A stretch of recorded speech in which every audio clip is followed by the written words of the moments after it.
बातमी आहे अमरावतीमधून। जिल्ह्यामध्ये आज सकाळी अवकाळी पावसाचा मुसळधार पाऊस आणि गारपीट झाली। त्यामुळे चांदूर बाजार तालुक्यातील अनेक गावांना गारपिटीचा मोठा फटका बसलाय।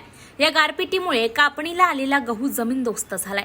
गव्हाच्या पिकामध्ये पाणी दिसून येतंय, तर संत्री सुद्धा मोठ्या प्रमाणात कोसळले असल्यानं संत्री उत्पादक शेतकऱ्यांमध्ये मोठ्या प्रमाणात चिंतेचं वातावरण पाहायला मिळतंय।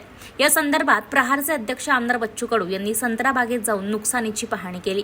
नवीन वर्षी शेतकऱ्यावर मोठा आघात झालाय। संत्री उत्पादक शेतकऱ्याचं मोठं नुकसान झालंय। सर्वेक्षण करून पीक विमा मिळाला पाहिजे, शेतकऱ्यांना मदत मिळाली पाहिजे अशी मागणी यावेळी बच्चू कडू यांनी केली आहे।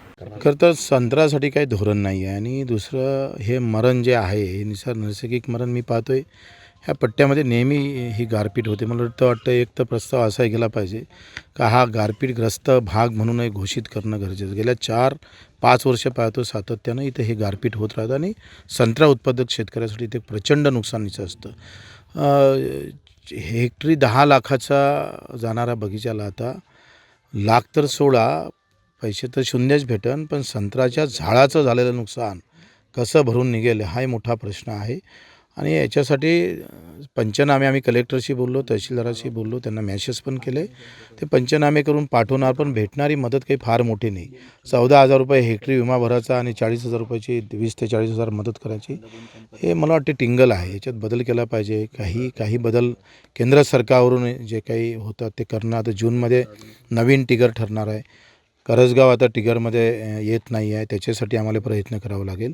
पण हे सगळं नेहमी आपण पाहतो का हे नेहमीच आहे शेतकऱ्यासाठी। आज हे पहिली वेळ आहे काय, तर ही वेळ नेहमीच आमच्यासाठी ठरते आणि त्याच्यासाठी एक धोरण याच्यासाठी मला वाटते आम्ही सगळ्या लोकांनी एकत्र बसून ठरवणं गरजेचं आहे। मी मागं प्रस्ताव दिला होता का संत्र्याला MRHSमध्ये कव्हर करता येईल का, कारण याला लागणाऱ्या मजुरीचा खर्च जर आम्हाला दरवर्षी, कारण हा पर्यावरणाने राखतं। संत्रा उत्पादक शेतकरी देशाच्या जगाच्या पर्यावरणामध्ये नेहमी भर टाकत असतं।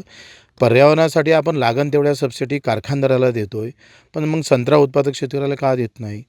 आणि MRHSमध्ये जर याला मजुरीच्या खर्चामध्ये कव्हर केला तर हे काही मधामधात नुकसान झालं तर ते मोठ्या प्रमाणात भरपाई होईल आणि मजुराला मजुरी चांगली भेटेल, म्हणजे शेतमजुराचाही फायदा होईल आणि शेतकऱ्याचा पण संत्रा उत्पादक शेतकऱ्याचा फायदा होईल। याचा आम्ही एक प्रस्ताव दिला, मी सभागृहात लक्षवेधी पण केली।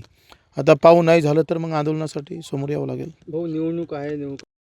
देशोन्नतीसाठी सागर डोंगरे, अमरावती।